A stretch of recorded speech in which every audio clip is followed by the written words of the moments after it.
Chapter 18: Personal Selling and Sales Promotion. What is personal selling? Personal selling is paid personal communication attempting to inform customers and persuade them to buy products. Because personal selling opens up direct conversation between the company and prospective customers, salespeople are able to tailor their message to suit each individual customer and to answer any questions they might have. For this reason, personal selling also helps companies foster closer relationships with their customers. However, because good salespeople come at a high expense and they only talk to a few people at a time, personal selling is also the most expensive type of marketing. There are 7 steps in the personal selling process. The first is prospecting, followed by pre-approach, approach, presentation, overcoming objections, closing the sale, and following up. The first step in this process is prospecting, or gathering a database of potential customers. The most common way of doing this is through referrals, or having current customers reach out to their friends and family who might be interested in your product. Referrals are effective because of their greater sales rates, larger initial transactions, and more highly qualified sales leads.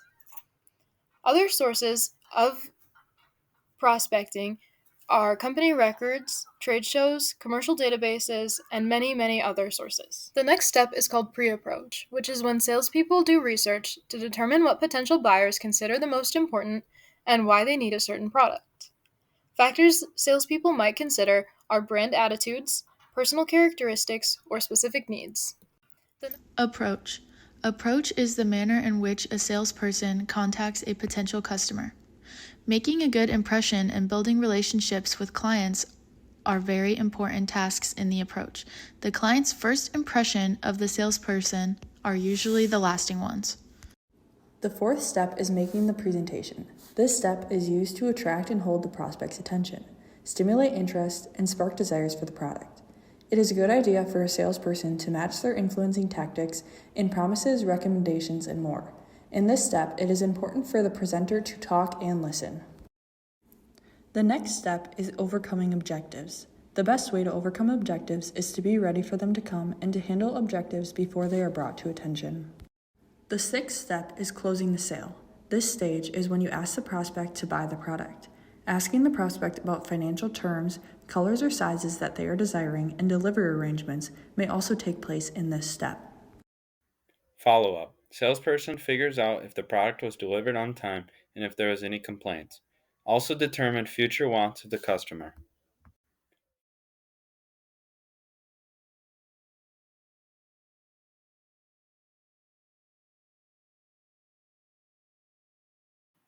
Salesforce management. Salesforce management is very important for a company because the salesforce is directly responsible for generating revenue in order for a company to continue operating. Having an ethical salesforce is also very important to a firm's reputation and often determines the quality of a salesperson that a firm can retain. Review your salesforce frequently to ensure you are running at peak efficiency. Retaining a top sales force is detrimental to a company's success.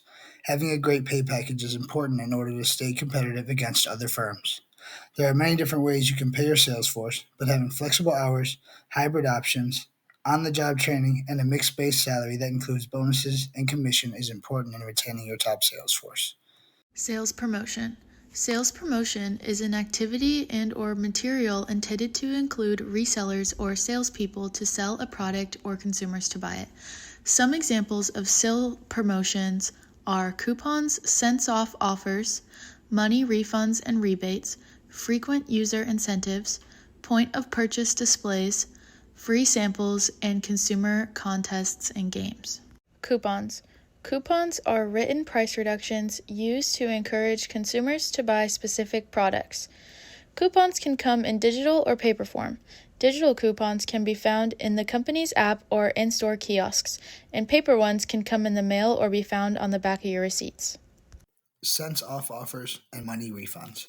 Cents off offers are typically used for generating sales and will give the customer a certain amount off per unit purchased. Money refunds are a sales promotion technique offering the customer a specific amount of money when they mail in proof of purchase. Rebates. Rebates are a form of buying discounts and is a way to earn a discount on a product. Loyalty incentives. Loyalty incentives make it possible for companies to follow customers' purchases. Key is to encourage customer loyalty. Point of purchase is something that is used to attract customers. This can be used on display racks, signs, and window displays. This is something that most companies use that really drive up their sales. A free sample is something that businesses give out to customers that show them a preview of what they could buy. There are a lot of businesses that do this, but one of the main ones is Costco. Costco has free samples all around the store, which really entices customers to buy that certain product. Another thing is premiums. These are items offered free or minimal cost as a bonus for purchasing a product. An example of this would say if you were to buy a coffee and you would also receive a free muffin. Consumer contests are something that give customers of a certain product or service a chance to win something big. This relies more on skill. And an example of this would be as if a chip company told you to create your own idea or flavor of a chip of that certain brand, and the person that has the best idea would win a big prize off of that. Now, for consumer games, these are an example of making customers compete with others, and this is based more off luck.